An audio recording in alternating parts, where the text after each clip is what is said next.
अगस्त के आखिरी में और सितंबर की शुरुआत में पॉपुलेशन एक्सचेंज की बातचीत होना शुरू हुई। सितंबर में मोहम्मद अली जिन्ना ने प्रस्ताव दिया, तब तक गवर्नर जनरल वो पाकिस्तान का बन चुका था।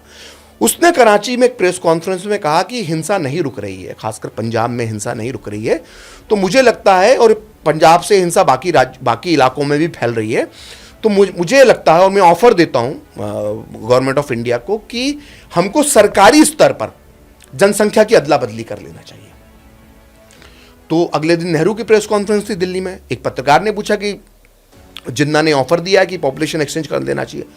तो नेहरू भड़क गए, बोला ऐसे कैसे पॉपुलेशन एक्सचेंज कर देना चाहिए, तो इतने खर्चे का काम है, और हम कैसे जनसंख्या बदल लें, जनसंख्या बदलने से हमें आर्थिक संकट आ जाएगा, भारत आर्थिक संकटों में फंस जाएगा। भाई ये थी दूरदृष्टि। वो जो पाकिस्तान से आने वाले, चाहे पंजाबी हों, चाहे वो सिख हों, चाहे वो सिंधी हों, यही तीन कम्युनिटी सबसे ज्यादा आई।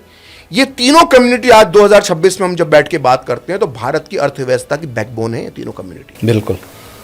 भारत को जो पंजाबियों ने, सिखों ने और जो सिंधियों ने जो दिया है भारत की अर्थव्यवस्था में, ऐसा योगदान, मतलब सलाम करना चाहिए हमको कि किस हालात में वो आए थे और उन्होंने इस देश को क्या दिया।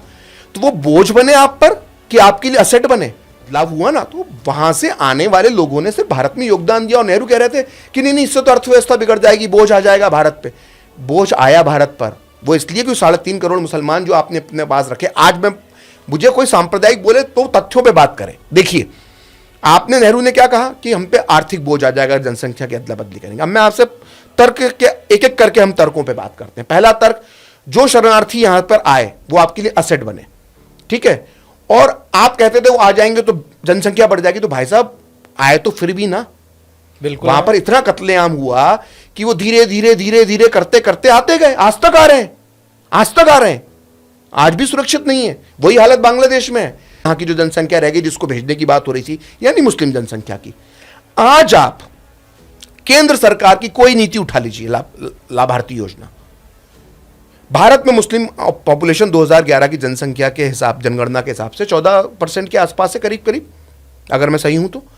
आप किसी भी लाभार्थी स्कीम को मोदी सरकार की या राज्य सरकारों की निकाल के देख लीजिए कि मुस्लिम जनसंख्या के अनुपात में वो लाभार्थी ज्यादा होते हैं।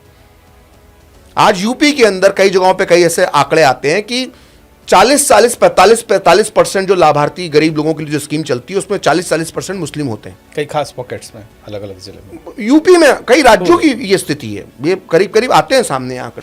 तो कहने का मतलब ये है कि आपने इससे अर्थव्यवस्था का अपना उल्टा ही नुकसान किया। आज जो लोग रह गए हैं, जो आपकी अर्थव्यवस्था पर आपके सबसे ज्यादा लाभार्थी हैं, अगर वो चले जाते तो वो जनसंख्या आज आपकी ऑलरेडी कम होती है, जनसंख्या आपकी समस्या है, और वो तो आना ही थे, वो तो भेजे ही गए, वो तो आ ही गए। तो क्यों नहीं पॉपुलेशन एक्सचेंज किया गया?